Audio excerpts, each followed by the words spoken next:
mga nakatutok na ka-vibes natin ngayon. Tama, dahil ito pa rin ang Thursday. programang favorite vibe tuloy. Susunod na favorite vibes, mamaya. Good morning pala! Ano naman yan? Nakakaloka. Sorry. It's okay.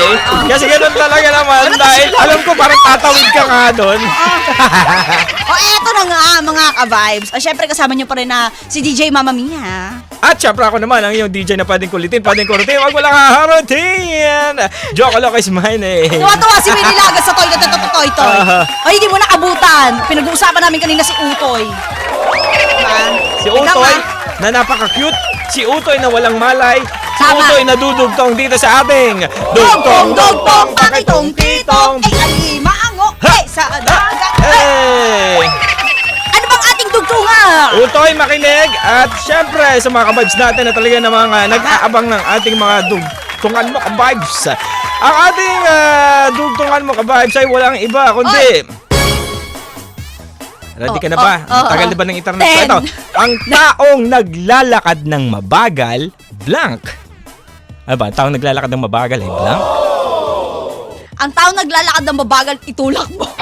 Ang tao sa akin, ang taong naglalakad ng mabagal, feeling ko busog yan, bagong kain. Ay, hindi. Baka ang taong naglalakad ng mabagal, may pinagdadaanan lang. Ay, yung lutang ka, naglalakad ka ng ano, Oo. grabe no? Pero, alam mo, Ano? wala lang. Hotdog.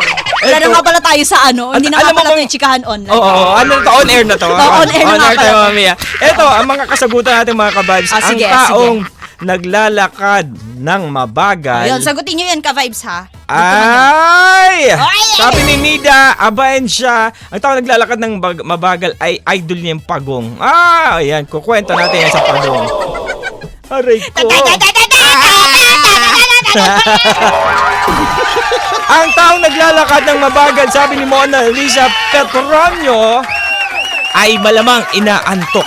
Malamang ina. Pwede din. Inaantok ka, naglalakad ka ng mabagal. Totoo naman. Pwede. Baka maraming nakakain. Ano? Oo, ano tayo makulit na sagot? Oo, ano pa? Eto, ang taong naglalakad ng mabagal, sabi ni Vernaline Romano Malimban, na kulay pula ang gate. Ay, taray! Ang taong naglalakad ng mabagal ay may buhat-buhat na sagabal. Pwede, Ano kaya pwede. yun, no? Baka naman grocery, Hindi ko diba? din. Parang hindi sagabal yan. Blessing yan. Blessing. Ano, Tama Oo. naman. Ito ha, may entry si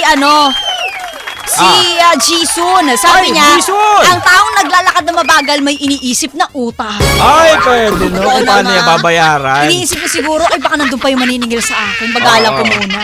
Oo, ito din meron ding entry si Hi Baby ko. Ay, ang taray naman. Sabi niya, ang taong naglalakad na mabagal ay, ano daw? Mabagal na snatcher? Ay, grabe naman yan.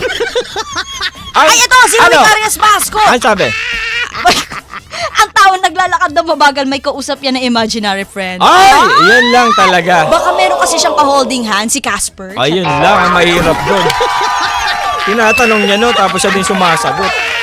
Ang taong naglalakad na mabagal, sabi ni Hipon RC, malamang pagod. Malamang pagod talaga. Pwede, pag mabagal ka, pagod, diba? Ganun talaga eh. Tsaka kaliwat ka na ng mga Christmas party ngayon. Tsaka mga ganap, diba? Ito si Jeff. Jeff ha, talaga ba? Ang taong naglalakad daw ng mabagal ay may bukol daw sa salaw. Ay! Ang taong... Ang Jeff, taong bunganga. Bunganga, Ito muna yung sketch tape. Ay, yan. Sabi ni JNR Wendell, ayan. Ang taong naglalakad ng mabagal may naniningil sa chat. So nag-explain siya kay mabagal yung ano yan. Ito, sabi ni Jess, ang naglalakad daw ng mabagal ay may rayuma malamang. Ay! Totoo naman. Hindi ko Diba? pa kasi alam yan. Gout minsan. Pag talaga ba? Papunta na yung next level. Ito naman sabi ni Bing Burse Bautista, BBB, Triple B.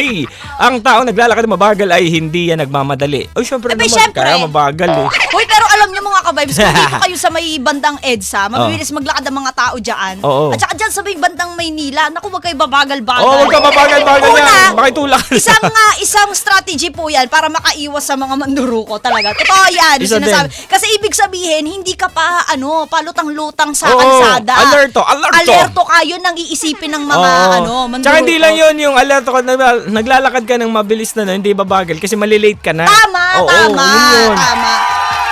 Diba? Naku talaga, maraming manunulak sa inyo dito kapag mabagal maglakad.